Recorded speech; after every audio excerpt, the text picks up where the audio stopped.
সারাক্ষণ নবী নবী বলে। আপনাদের মনের ভিতর কি নবী নবী বলে? বলে কি? নবী যদি কোনো মুমিনের অন্তরের ভিতরে নবী নবী না করে, সে তো মুমিনই হতে পারে না। কেমন ঠিক কিনা? তাহলে আপনাদের অন্তরে কি নবী নবী বলে? যদি বলে তাহলে আমার সঙ্গে একটু বলতে হবে, পারবেন না ইনশাআল্লাহ? বলো না আমার পাগল মন সারাক্ষণ নবী নবী বলে, আমার পাগল মন সারাক্ষণ নবী নবী বলে। যে বাচ্চারা বলো একটু ফান করে আমার সঙ্গে বলেন, আমার পাগল মন সারাক্ষণ নবী নবী বলে, আমার পাগল মন সারাক্ষণ। থামছেন কেন? বলেন না, আমার পাগল মন সারাক্ষণ নবী নবী বলে, আমার পাগল মন সারাক্ষণ। আমি আশায় থাকি দিবানিশি, ওরে আমি আশায় থাকি দিবানিশি, দিদার যদি মিলে আমার পাগল মন সারাক্ষণ নবী নবী বলে, আমার পাগল মন সারাক্ষণ। মাশাআল্লাহ মাশাআল্লাহ, ভিতরে নবী নবী যদি করে ইনশাআল্লাহ নবী আমাদের ঘরে আসবে। আমরা সকলেই নবীর দিদার চাইতে চাই না? যারা বলুন চাইতে চাই না? কারা কারা চান একটু হাত তুলে আল্লাহকে দেখান। নারে তাকবীর, নারে রিসালাত। মাশাআল্লাহ মাশাআল্লাহ, আমরা সকলে নবীকে দেখতে চাই, কি বলি ঠিক কিনা? যারা দুনিয়াতে নবীকে পাবে তারা হাসরের ময়দানে আমার নবীর সঙ্গেই থাকবে, কি বলি ঠিক কিনা? আল্লাহ আমাদের সকলকে আমার নবীর সঙ্গে হাসর নসিব করুন, নবীর শাফাআত আমাদের সকলের ভাগ্যে নসিব করুন। জোরে বলে আমিন। ওরে দেখতাম যদি একটুখানি মৃত মনের পেরেশানি, বলুন দেখতাম যদি একটুখানি মৃত মনের পেরেশানি। কি নবীকে দেখলে একটু মনের পেরেশানি মিটতো না? কি দেখতে মনে চায়? হায় হায় হায়, বলেন না, দেখতাম যদি একটুখানি মৃত মনের পেরেশানি। আবার দেখতাম যদি মৃত মনের, আরে শিখে নেন না, মাঝে মাঝে গুনগুনায় গাইবেন। এমনও আমরা দেখেছি নবীর নাম গেয়ে গেয়ে, নবীর প্রতি গজল গেয়ে আমার নবীর দিদার তারা পেয়ে গেছে। জোরে বলুন সুবহানাল্লাহ। আল্লামা শেখ সাদী রাহমাতুল্লাহ আলাইহি উনি ওনার জীবনীতে বালাগাল উলা বিকামালিহি কাশাফাত তুজা বিজামালিহি হাসানাত জামিউ খাসালিহি সাল্লু আলাইহি ওয়া আলিহি। এই লেখক হচ্ছে আল্লামা শেখ সাদী রাহমাতুল্লাহ আলাইহি। এই বালাগাল উলা বিকামালিহি প্রায় প্রত্যেকটা আলেম ওলামা এটা ওয়াজ নসিহতে বা এক পর্যায়ে মিলাদ মাহফিল দোয়ার মাহফিলে বলে কিনা? আপনারা মুসল্লিরা এর সাথে পরিচিত, কি বলি ঠিক কিনা? কিন্তু এটা কোনো হাদিসের কথাও না, কোরআনের কথাও না, এটা একটা কবিতা। এই কবিতাটা কেন আলেম ওলামার কাছে এত প্রিয়, এত বরকতপূর্ণ জানেন? আল্লামা শেখ সাদী রাহমাতুল্লাহ আলাইহি এই যে চারটা লাইন আছে, তিনটা লাইন উনি লিখেছিলেন। বালাগাল উলা বিকামালিহি, এক লাইন, কাশাফাত তুজা বিজামালিহি, দুই লাইন, হাসানাত জামিউ খাসালিহি, তিন লাইন। এই 3 নম্বর পর্যন্ত লিখে উনি চতুর্থ লাইন আর মিলাতে পারতেন। আল্লামা শেখ সাদী রাহমাতুল্লাহ আলাইহি ঘুমিয়ে গেছেন, ঘুমের ঘরে আমার নবী এসে বলছে, আল্লামা শেখ সাদী তুমি আমার শানে যে কবিতাটা লিখেছো বাবা, কবিতাটা একটু আমাকে শোনাও। আল্লামা শেখ সাদী বলেন, হুজুর আমি কেবল 3 লাইন লিখেছি, চতুর্থ লাইন এখনো মিলাতে পারিনি। আমার নবী বলেন, যতটুকু লিখেছো বাবা ততটুকু আমাকে শোনাও। আল্লামা শেখ সাদী রাহমাতুল্লাহ আলাইহি বলেন, আমি স্বপ্নের মধ্যে আমার রাসূলের পক্ষে 3 লাইন কবিতা শোনালাম।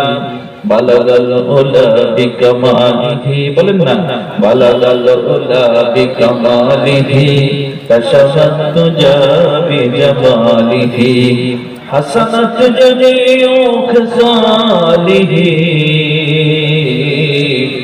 এতটুকু বলে আমি থেমে গেলাম।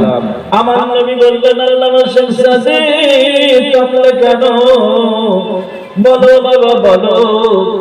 আল্লামা শেখ সাদী বলে ইয়া রাসূলুল্লাহ ইয়া হাবিবাল্লাহ হুজুর আমি আর চললে 4 নম্বর লাইন মেলাতে পারতেছি না, আমার ব্রেনে যেতে আসতেছে না।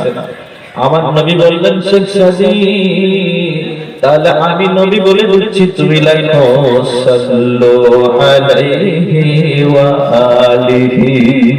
যারা হবে না যারা একটু যারা হবে না এই চতুর্থ লাইনটা আমার নবীর মুখে বরকতময় মুখ দিয়ে এটা উচ্চারিত হয়েছে, যার কারণে বিশ্বের আলেম ওলামার কাছে এই বিখ্যাত নামটা সবার কাছে সমাদৃত। কি বলে ঠিক কি না? তাহলে কবিতা লেখা আমার নবী দিদার পেয়েছেন। আমাদের বাংলাদেশের জমিনে ক্লাস 9 10 একটা আরবি সাহিত্যের মধ্যে একটা কবিতা পড়ানো হয় যার নাম হচ্ছে কসিদাতুল বুরদালিল বুসিরি। আল্লামা বুসিরির কবিতার চাদর, কবিতা চাদরের কবিতা, আল্লামা বুসিরির চাদরের কবিতা।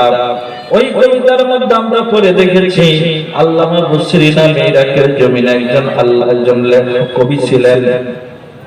এই কবি জীবনের শেষ করতে ওনার প্যারালাইসিসের বাম পাশে ওনার অকেজো হয়ে গিয়েছিল, বেশি শক্তি পেতেন না, প্যারালাইসিস, এবং ওনার শরীরে চাকা চাকা ঘা হয়ে গিয়েছে। বাবা উনি ভাবছেন দুনিয়া থেকে আমি চলে যাব, তবে আমার জীবনের শেষ প্রান্তে আমার নবীর শানে আমি একটা কবিতা লিখে যাব। উনি আরবিতে কবিতা লিখতে লাগলেন। লেখার পরে ওই রাত্রি আমার নবীজি আল্লামা বুসরির কাছে চলে এসেছেন। স্বপ্ন যোগে আল্লামা বুসরিকে বলে, বুসরি তুমি আমার শানে যে কবিতাটা লিখেছো বাবা, এই কবিতাটা আমাকে একটু শোনাও। আল্লামা বুসরি রাহমাতুল্লাহ আলাইহি উনি তখন মনে মনে ভাবলেন, ভাই রে দোজাহানের বাদশার সামনে কবিতা লিখেছি, আমার নবী নিজে কবিতা শুনতে এসেছে, অবশ্যই আমার নবীকে আমি কবিতা শোনাবো। ওই সময় আল্লামা বুসরি এবার তিনি আমার নবীকে কবিতা শোনাচ্ছেন। আমি তো শোনাবো, আপনাদের শোনাবো, সবাই রাজি আছেন? আল্লামা বুসরি এবার কবিতা শোনাচ্ছেন। মুহাম্মাদুন সাইয়্যিদুল কাউনাইনি ওয়াস সাকালাইন ওয়াল ফারিকাইনি মিন উরবি ওয়া মিন আজামি নাবিয়ুনাল আমিরুন নাহিয়্যু ফালা আহাদুন আবার ফি কওলিল্লা মিনহু ওয়ালা নামি হুয়াল হাবিবুল্লাযী তুরজা শাফাতুহু লিকুল্লি হাওলিন মিনাল আহওয়ালিল মুকতাহিমি। যারা বলেন মারহাবা। প্রতি লাইনের শেষে মিলের মিল, কারণ কবিতার শেষ অক্ষর মিল থাকতে হবে। কি বল ঠিক কিনা? বাইরে বাবাজিরা এইভাবে আল্লামা বুসরি উনি আরবিতে কবিতা আবৃত্তি করছেন। আমার নবী এরকম ঝুলে ঝুলে শুনছেন। দেখবেন হাফেজে কোরআন যারা হয়, কোরআনকে মুখস্থ করে তারা পড়তে যে আউযু বিল্লাহি মিনাশ শাইতানির রাজীম বিসমিল্লাহির রহমানির রহিম এরকম একটা ঝুল আসে কিনা? ঝুল আসে না? কবিতা শোনার সময় আমার নবী এরকম ঝুলে ঝুলে শুনছেন। আল্লামা বুসরি তার পুরা কবিতা শোনায় দিলেন শব্দের মাধ্যমে। এবার আমার নবী বাহবা দিলেন, মারহাবা ইয়া বুসরি, মারহাবা ইয়া বুসরি, খুব সুন্দর হয়েছে তোমার কবিতা। বুসরি রে আমি তোমার প্রতি খুশি হয়ে গিয়েছি, তোমাকে আমি কি দেব? তখন আমার নবীর শরীর মোবারকে ইয়ামেনের নকশিকাতা একটা চাদর ছিল। এই চাদরটা স্বপ্ন যোগে আল্লামা বুসরিকে হাদিয়া দিয়ে দিলে। যারা হবে না আমার নবী স্বপ্ন যোগে আল্লামা বুসরিকে হাদিয়া দিয়েছে। বলেন বলে স্বপ্নটা সত্য না মিথ্যা? কারণ নবী বলছে মান রাআনি ফাকাদ রাআল হক, যে ব্যক্তি আমাকে দেখলো সত্যই আমাকে দেখলো। লা ইয়াতাসাল্লু শাইতানু সূরাতি, কারণ শয়তান কোনদিন আমার সুরত ধরতে পারবে না। কোন মুসলমানের জীবনে সবসময় যদি আর শয়তান ইবলিস শয়তান এসে বলবে না আমি তোমার নবী বা নবীর সুরত কোনদিন ধরার সে সাহস পাবে না। তবে ইবলিস শয়তান এটা বলতে পারে আমি তোর আল্লাহ, এসে বলতে পারে আমি তোর আল্লাহ, কিন্তু ইবলিস শয়তানের এই সাধ্য আল্লাহ তাআলা দেয় নাই যে সে বলবে আমি তোর নবী। জোরে বলুন সুবহানাল্লাহ।